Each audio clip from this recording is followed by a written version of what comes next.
On the holiest night of Ramadan, more violence on the streets of occupied East Jerusalem. Palestinian protesters threw water bottles. Israeli security forces used stun grenades, foul-smelling, chemically laced water jets, and close-up physical force. This man was beaten on the ground in front of us and then ushered away into the night with no attempt to detain him.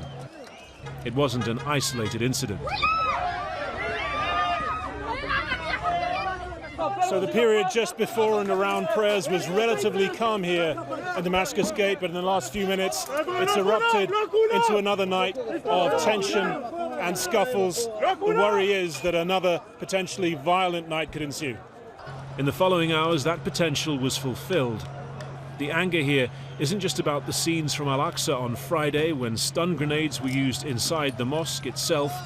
It's been building over threats to forcibly evict Palestinian families from their homes in the East Jerusalem neighborhood of Sheikh Jarrah.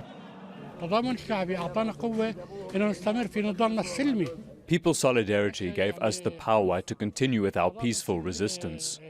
All that we are asking is peaceful solidarity against our eviction. We ask any organization or governments to stand with us and help prevent the forceful evictions in Sheikh Jarrah.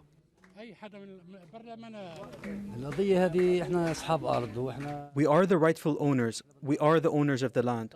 All we want is for them to stay away. The forged papers they have do not make them the rightful owners. It's been present since the start of the holy month, when pandemic-weary people found a major post-prayers gathering point barred off.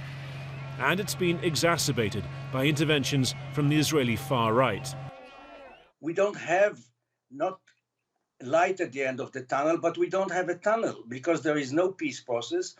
East Jerusalem is occupied. It's not Israeli sovereignty in Jerusalem. It hasn't been recognized by the international community. So we are sitting on a volcano.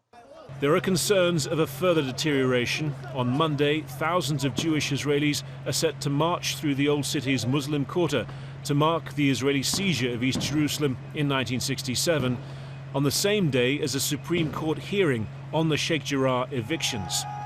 Dangerous days ahead for a flashpoint city that can be both a focal point and a fuse for conflict within and far beyond its streets. Harry Fawcett, Al Jazeera, occupied East Jerusalem. Mustafa Barghouti is Secretary General of the Palestinian National Initiative political party. He says this is the latest example of years of oppression. What you see here is a reflection of a system of racism and discrimination against Palestinians. Not only we have been under occupation for more than 54 years, but on top of that, Israel has established a system of apartheid and racial discrimination.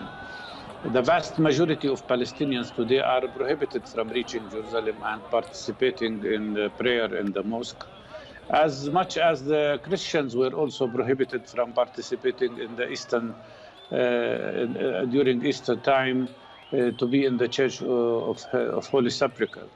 This is a discriminatory system, and of course what you see here is protest against this discrimination.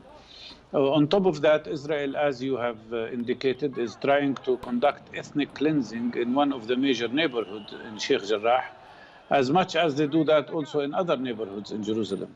So basically, this is the evolution of a strong struggle against racism, against apartheid, and against the occupation that has lasted longer than anybody can tolerate.